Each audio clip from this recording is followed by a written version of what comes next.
wanted to get into some storylines, and this one was a big one for me. I grew up watching the machine. Albert Pujols, a legend, and one of the biggest superstars the game has seen. I grew up watching him. I fell in love with the game of baseball watching Albert Pujols play.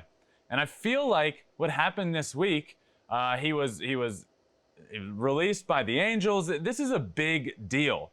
And it wasn't talked about for more than like a day. And he's a legend, and he's arguably on his farewell tour. It's not confirmed, but it sure seems like it might be. And the Angels have parted ways with him. He's no longer on the big league team. So I wanted to bring in Jeff Fletcher, longtime beat writer for the Los Angeles Angels, to get his perspective. First off, Jeff, thank you so much for joining me, man. And I wanted to ask you a question. Take me through that day. Were you as surprised as the rest of the country, or did you know this was coming? Well, I had no idea this was coming. I was stunned. I kind of figured that at some point, when Pujols was really performing badly, that they might kind of come up with some agreement, or they, did like when A-Rod was done playing, and they said, all right, A-Rod is shifting into his advisor role, so basically they're going to keep paying him, but it was like a formal thing, and he got to have his farewell, and they said goodbye to everything. But just an unceremonious DFA, did not expect that at all.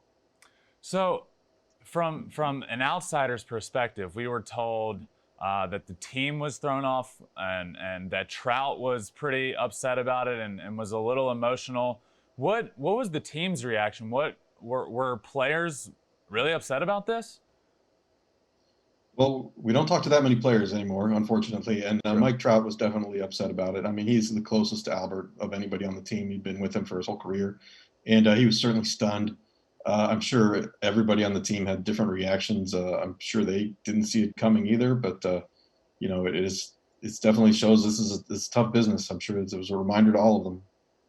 So we were kind of told that there was a front office thing with this, and Yarbrough was pitching the night before, and Albert had great numbers against Yarbrough. He wanted in. Joe Madden wanted to play him, but it came from the front office saying, we're not going to start Albert. He does not fit in. We don't want to play him. Where is the word that we heard correct? Well, I mean, I'm kind of trying to piece together the tea leaves from what different people have said, and what it sounds like to me is that they really realized over a period of a couple weeks that they just weren't their best team with Albert Pujols out there. Not only was he not the best hitter they could put in that spot, but when they moved Jared Walsh to right field, then all of a sudden they're subpar defensively at first base and right field because he's not really a right fielder. So their better team is for Walsh to be playing first, and that doesn't really leave anything for Albert because obviously Ohtani is the DH all the time. So they came to this realization, and then they got to the point where just Albert wasn't going to play all the time. And I think that he wasn't interested in being a bench player. And when they decided that they were going to make this move with him, I think they told Joe Madden not to play him that day because they were going to make the move after the game.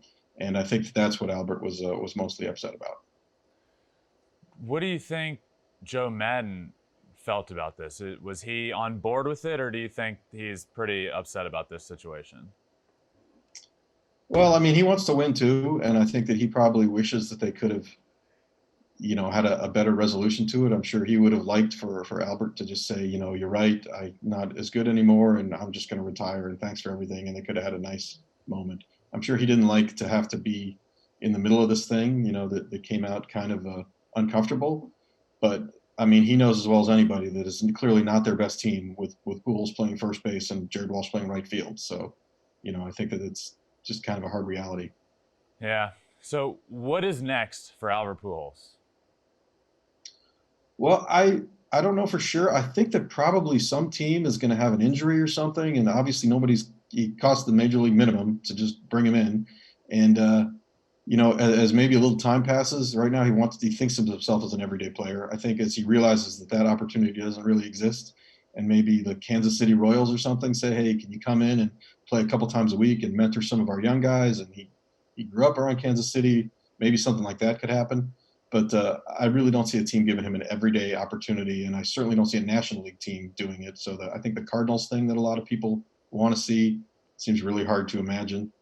But I do believe we'll see him in another big league uniform at some point this year. I just don't know exactly when or who. Well, Jeff, thank you so much for joining me for a few minutes. I really appreciate your time, and good luck with the Angels this year, and appreciate your time. All right, thank you. All right, Jeff, thanks again for joining me. I wanted to talk a little bit about Pujols from my perspective. And like we talked about, Pujols is a legend. And this is seemingly a farewell tour for him. I was mind blown. This is a huge deal. This guy's in the middle of his farewell tour, arguably, as a legend, and he's just gone. In the blink of an eye, the Angels are like, yeah, you know what? Thank you. Thank you for your time. We're done. And look, you're the one that signed him to this long of a deal. It goes both ways. Sometimes players do great on your deal and you're upset when it's done. And sometimes you sign a guy to too long of a deal and you just deal with it. He is a legend in the game, and it was super upsetting to me. It has been upsetting to watch a guy like him, his career average to dip below 300, and for his career to end like this. Look, it frustrated me, and that day, it seemed to be a big deal for a day, but this is a big deal, and it was an upsetting day to me. And I hope he gets picked up, and Jeff touched on it for a second. It'd be cool to see him go back to the Cardinals, but I just don't see a fit because it's an NL team. I would love to see him get picked up by an AL team with a chance and give him a few ABs throughout the year and let him go out the way he deserves to go out, because this isn't the way Albert Pujols deserves to go out. Thanks for watching. If you love flipping bats, swinging 3-0, or just talking ball, join us. Call us at 213-537-9339 with your questions. We have a weekly guest, and we have a lot of fun, so hit that subscribe button.